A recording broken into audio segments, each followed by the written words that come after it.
With the emergence of several new political parties, voters will now be presented with more choices than ever. What can be expected, especially with talks that the 15 general elections could be called as early as this year? We speak to the CEO of the Institute for Democracy and Economic Affairs, IDEAS Tricia Yeoh.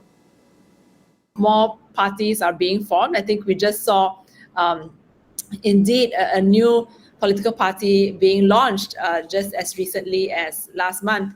So the splintering of parties, the splintering of votes, all this will mean that gone are the days of a dominant, one single dominant party that rules in national level politics.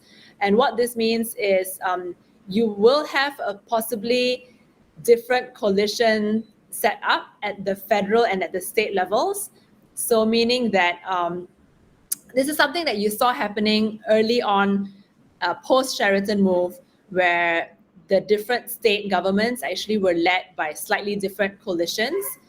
There was a very small window of time during which Parti Bersatu was in coalition with Pakatan Harapan, but then this quickly changed after. But my point is that this opens up windows of opportunities for parties to actually become a little bit more decentralized. I'm not sure whether this will be an immediate outcome because parties like the government in Malaysia are still highly centralized, where decision-making takes place at the center. But this is something for the parties to actually think about. Not having to have all the decisions made at the center, whether state governments and states coalitions can actually be cobbled together in ways that are more advantageous to them in their specific regions, as opposed to having to be aligned always with the same coalition that takes place in the center.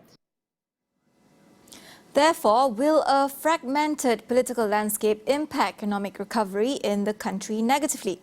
According to Tricia, it may not necessarily be the case. Economic recovery, there are many elements to that.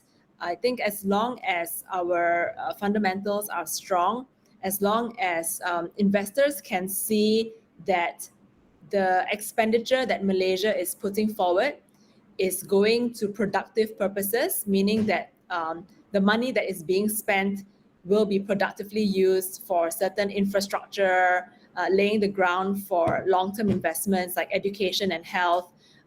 That's where the investor confidence will come in. This is where I like to tie it back to institutional independence and political stability.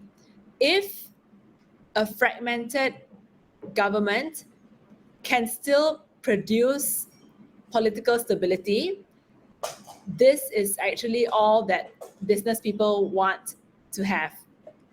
All businesses need to know is that, okay, the rules are not going to change, not change overnight. There is some predictability in the way that regulatory enforcement or rules are being made to their businesses.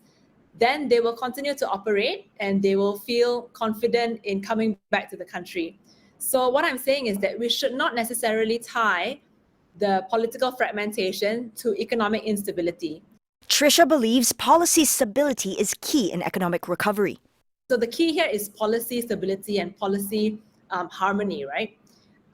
Then I believe that it will be possible to have that economic recovery. Of course, there are multiple tracks to economic recovery. You need to think about investments into new industries, whether the digitalization policies and the infrastructure are going to be rolled out well. You need to think about social security. And I know that there's been recently a lot of discussion over EPF and whether EPF withdrawals should be permitted for victims of the flood.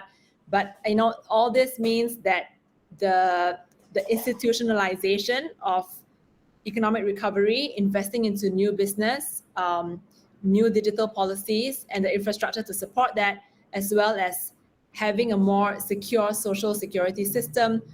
These are some of the foundations that will be important as we look at economic recoveries.